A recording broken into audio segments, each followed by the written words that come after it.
अब क्या करेंगे? बाहर तो कर्फ्यू लगा हुआ है। आप लोग केतन जी की दावत में जाएंगे कैसे पेठे लेकर?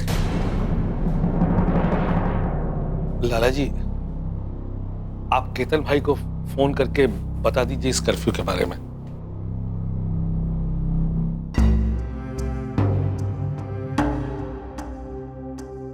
बम धमाकों और आगजनी की वजह से हालात बहुत बिगड़ गए हैं। पुलिस की गश्त जारी है, लेकिन सुधार की कोई संभावनाएं नहीं है।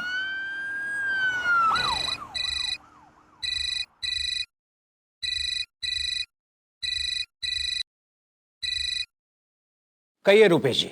केतन भाई, मैं ये कह रहा था कि हम बस आपके होटल की तरफ पेठे लेके निकलने ही वाले थे। वो खबर आई है कि पूरे शहर में कर्फ्यू लगा हुआ है। ऐसी स्थिति में यहाँ से निकलना भी नामुमकिन नजर आ रहा है। तो मैं ये पूछना चाहता था कि क्या हम ये पेठों की डिलीवरी आपको कल दे सकते हैं? देखिए रूपेश जी, हमारी पार्टी होटल के अंदर ही हो रही है ना। अब यहाँ तो कर्फ्यू वगैरह से कोई फर्क पड़ने वाला है नहीं। और देखिए, हमने अपने दोस्तों को पहले से ही आपके पेठे के बारे में बता दिया है। जी, वो अब अगर आप यहाँ समय पर नहीं पहुंचे, कहीं ऐसा ना हो कि हमें अपने दोस्तों के सामने शर्मिंदा होना पड़े और फिर भविष्य में शायद आपको भी शर्मिंदा होना पड़े।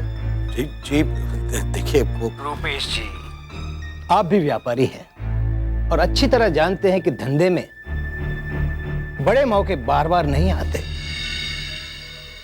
अब या तो आप अपनी फैक्ट्री में भगवान के सामने दिया और अगरबत्ती जलाकर उन्हें प्रार्थना कीजिए कि ये कर्फ्यू मिट जाए, या आप कोई जुगाड़ निकाल कर बेटा हम तक पहुंचा दे। अब आखिरी बात, अगर आप हिम्मत हार जाते हैं तो आप अपने पेठे आगरा में ही बेचते रहेंगे। हमें नहीं लगता कि हमारे थ्रू आपका बेटा अमेरिका पहुंचेगा। हेलो केतन भाई, हेलो।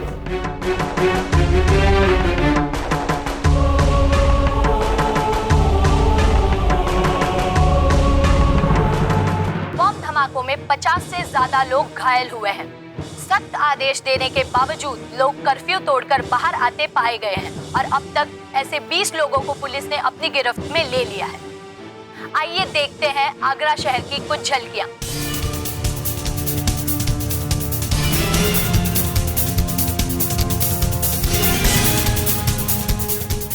इस वक्त हमारे साथ लाइन पर है कैमरामैन रमेश के साथ रिपोर्टर सुधा।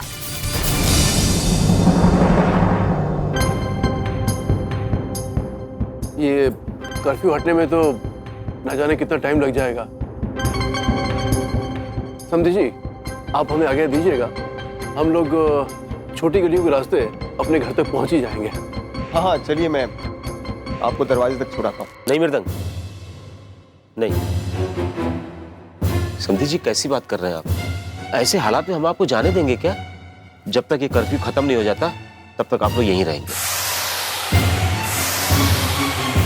इसे अपने ही घर समझिए। ठीक है बाबूजी, जैसा आप चाहें।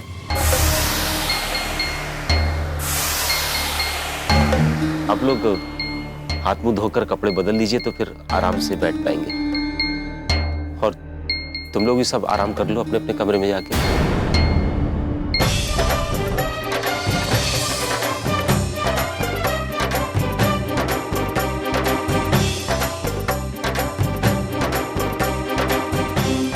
अगर किस्मत ने साथ दिया और आज का ये सौदा हो गया तो बस 4 गुना रफ्तार से हमारा कारोबार आगे बढ़ेगा। इतना घबराने की कोई बात नहीं है। तो पेशी और मुरली कारखाने में ही होंगे। अब तक तो उन्हें पता भी लग गया होगा। वो लोग ऐसे बाहर नहीं निकलेंगे। बाबा, किस्मत ने हमारे सामने एक बहुत बड़ी चुनौती रखी है।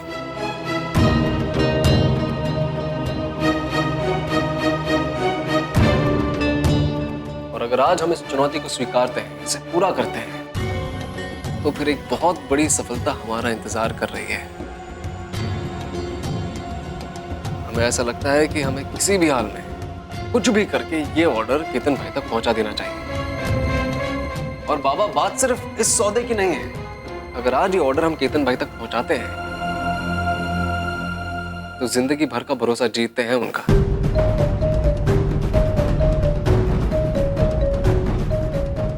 तो हम जाके ये ऑर्डर केतन भाई को दे देते हैं आज।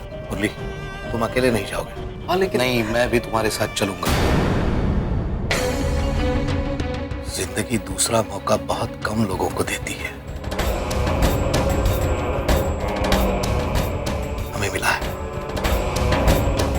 उसका मान तो हमें रखना ही होगा।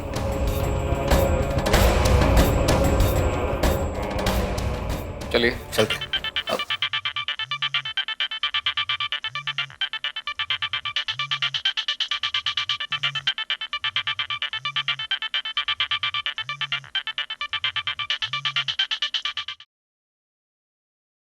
हेलो मुरली जी, कहाँ हैं आप? यहीं कारखाने में है बाबा के साथ। क्यों? आप लोग अंदर ही रहिएगा और बाबा को भी बाहर मत निकलने दीजिए। हम जानते हैं आज आपका बहुत बड़ा सौदा होने वाला था, लेकिन जल्दबाजी में कोई जोखिम मत लेना। आपसे और बाबा से बढ़कर हमारे लिए कुछ भी नहीं है।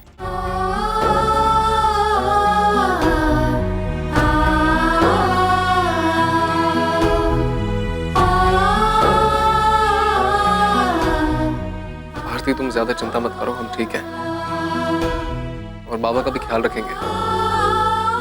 ठीक है, रखते हैं।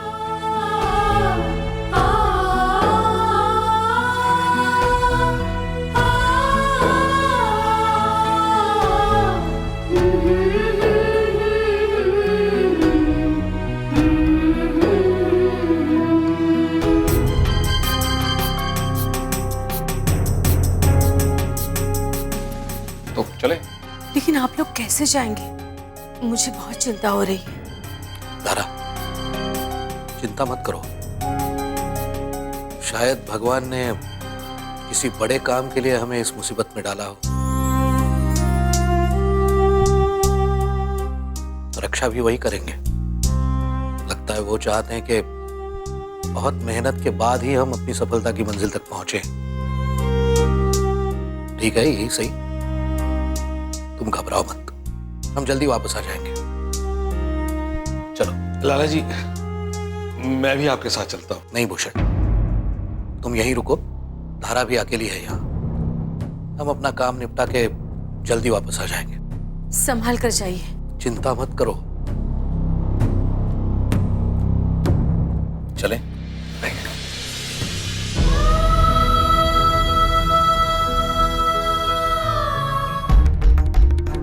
कैसा लग रहा हूं? यार, आप लोग कुछ बताते नहीं हो। अब साले साहब, आपके कपड़े एकदम फिट आ रहे हैं हमें। ऐसा लग रहा है हमारे लिए बनवाए हैं। हाँ? अब यार, आपकी बहन हमारे लिए बनी है तो कपड़े तो छोटी चीज है ना। मच्छर मारना जरूरी है, नहीं तो बीमारी फैलाते हैं। अच्छा डराते हो। वैसे एक बात है, आप लोग इतने पहुंचे हुए खिलाड़ी इतनी आसानी से हार नहीं मान सकते। हाँ? अब क्या कहे, आज से पहले हम भी यही सोचते थे कि राम जी ने सारी होशियारी हम दोनों में भर दी है, लेकिन शायद हमारा घमंड तोड़ने के लिए राम जी ने हमको आपसे मिलवा दिया। प्रकाश जी। प्रकाश जी, आपसे? भाभी, आपसे इतनी इज्जत ना हजम नहीं हो रही। भाई, आपकी चप्पलें खाई हैं हमने, वो नोकीली वाली। अब छोड़िए ना प्रकाश जी पुरानी बातों को। अब तो आप हमारे घर के दामाद हैं, तो आपकी चप्पलें तो हमें अपने सर पर उठानी पड़ेंगी। वैसे नीचे चले, आपके माताजी पिताजी अकेले बैठे हुए हैं, कोई आपका भांडा फोड़ दिया तो? अरे, आपको तो हमेशा उनके साथ होना चाहिए, है कि नहीं? चले?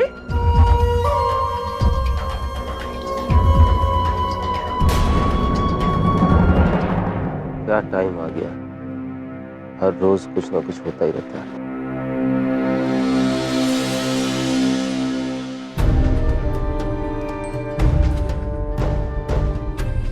अच्छा किया बाबूजी आपने जो आज हमें यहाँ रोक लिया। देखिए ना, मृदंग के कपड़े एकदम फिट आ रहे हैं हमें।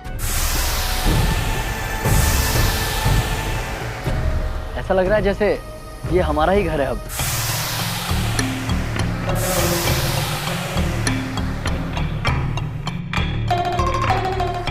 बाथरूम कहाँ है?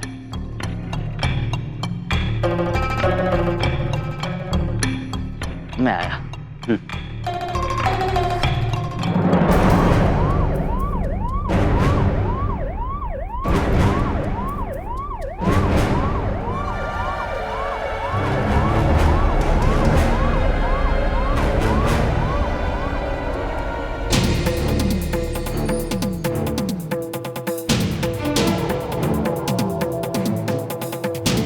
आज का ये सौदा अगर हो गया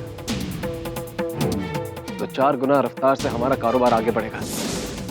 भारती, तुम ज्यादा चिंता मत करो, हम ठीक है और बाबा का भी ख्याल रखेंगे।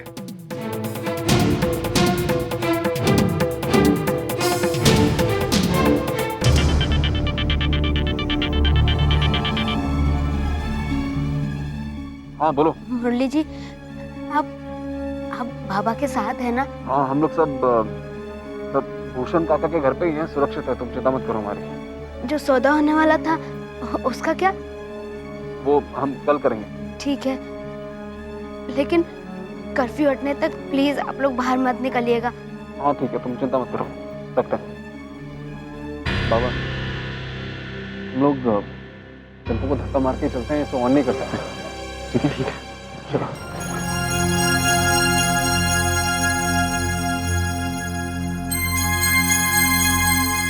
बाबा, बाबा, हमने सारे पेटे इस टेम्पो में डाले। हमें किसी भी हालत में उसे पहुंचाना है। जी, ध्यान रहे।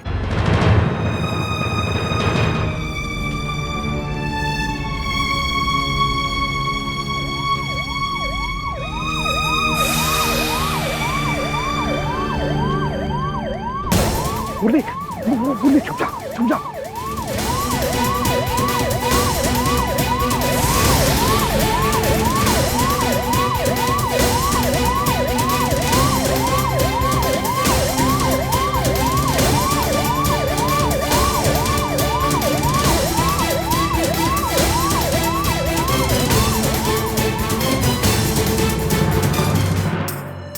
भैया जैसे क्या है, क्या है पहले बंद कर।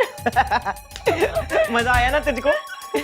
अच्छा बता, हम तीनों भाइयों में सबसे अच्छा कौन डांस करता है? भला ये भी कोई पूछने की बात है? आप और कौन? नहीं गलत। मुरली है ना, मुरली, वो भी कभी कभी बाजी मार लेता हमसे। हाँ, वैसे तो ना हम दोनों ही अव्वल हैं। तो मृदंग है ना, मृदंग, उसको तो मैं तीसरा नंबर भी ना दूं। पता है, जब वो नाचता है तो ऐसा लगता है ना कि उसके कमीज में ना बहुत सारी चींटियां घुस गई। देख रहे हो, नाचता है।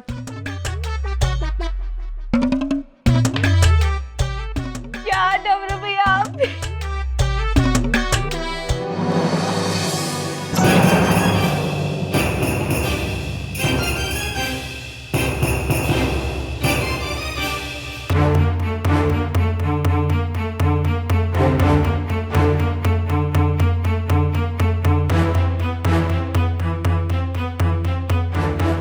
तेरे ब्याह में इतना अच्छा डांस करूंगा ना कि सलमान खान भी फेल हो जाएगा मेरे सामने। देखना, अच्छा डांस करूंगा मैं, समझी? अबे बेबुद्धि, नाचना है तो नीचे जाके नाच ले। सारे बुड्ढे बैठे हुए हैं, पता नहीं कब निकलेगा।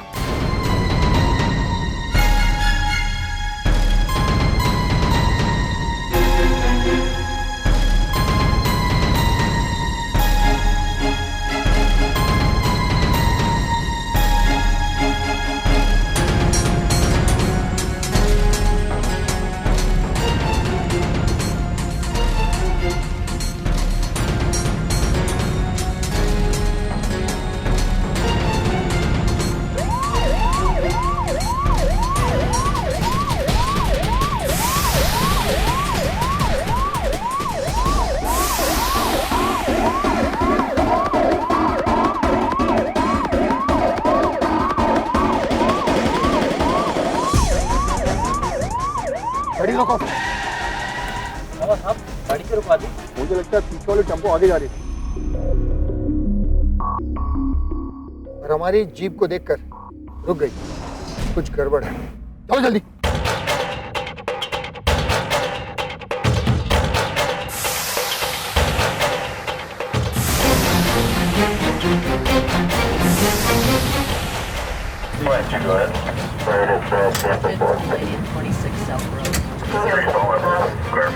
ठीक है, हम पहुंच रहे हैं। Over and out. रामनगर में दंगा शुरू हो गया, जल्दी गाड़ी में बैठो सब। चलो बढ़िया।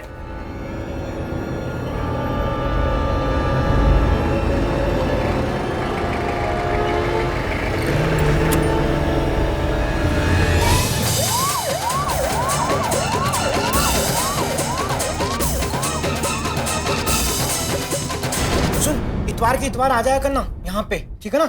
इतवार को हम लोग दावत रखा करेंगे और जीजा जी को ना खूब लड्डू खिलाएंगे, उनको खूब नचाएंगे, मजा आ जाएगा। भैया नीचे बहुत सारे मेहमान हैं, आपको अभी जाना चाहिए ना? अरे रहने देना, इनको बैठे रहने दे। और वहाँ पे अम्मा है, बाबूजी है, मृदंग है, गौशाला भाभी है, सब तो है। सबका क्या काम मैं क्या जाके करूंगा, है ना? तू तो वो सब कुछ छोड़, तू तो एक काम करना, तू है ना अगर नहीं भी आ पाई ना तो देख मैं क्या करूंगा ना, मैं एक दिन छोड़ के एक दिन तेरे पास मिलने आ जाऊंगा तेरे ससुराल में, ठीक है ना? और तू अपनी सासू माँ से बहुत अच्छे अच्छे नाश्ते बनाना सीख लेना, और जब मैं आऊंगा ना तो मुझे खिलाना, बहुत मजे आ जाएंगे।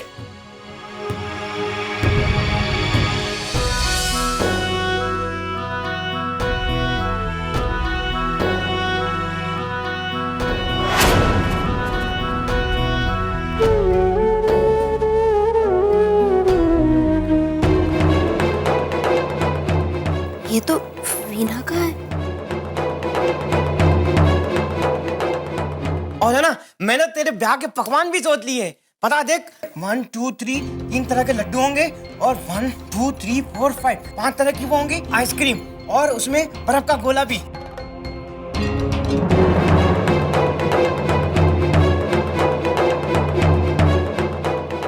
भैया सुनो, नीचे आपके जीजा जी अकेले बैठे होंगे ना बड़ों के बीच में, अब आपको जाना चाहिए ना? हाँ यार वो तो अकेले बैठे होंगे, तो टेंशन मत ले, मैं उनको जाकर के ना एक चुटकुला सुनाऊंगा, उनकी लाइफ बन जाएगी, ठीक है ना? तू टेंशन मत ले। और सुन, तू है ना तुझे भूख लगे ना तो तू बोल देना, तू तो शर्म के मारे नीचे आएगी नहीं, तो मैं तेरे लिए खाना ऊपर लेके आ जाऊंगा, ठीक है ना? तो टेंशन मत लेना, है ना? अभी आता हूँ, ठीक है? तू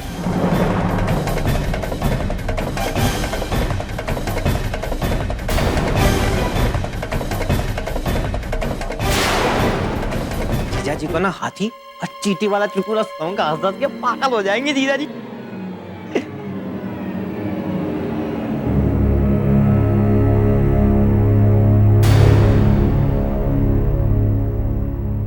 ऐसा बढ़िया चुटकुला सुनाऊंगा ना जीजा जी। अरे डमरू भैया कहाँ से आ रहे हैं आप? मैं ना वीना के कमरे में था। वीना के कमरे के बाहर आप ही खड़े थे क्या? अरे बाहर काहे खड़ा हूँगा, मैं कोई चौकीदार हूँगा? कैसी बातें कर रही हो? क्या हुआ? नहीं वो कुछ नहीं। लगता है शादी की खुशी में ना सारे के सारे बावले हो गए, पता नहीं भाभी कैसी कैसी बात करिए। चौकीदार होगा मैं, कोई बाहर खड़ा रहूंगा। अगर डमरू भैया बाहर नहीं थे तो वीना के रूम के बाहर कौन था?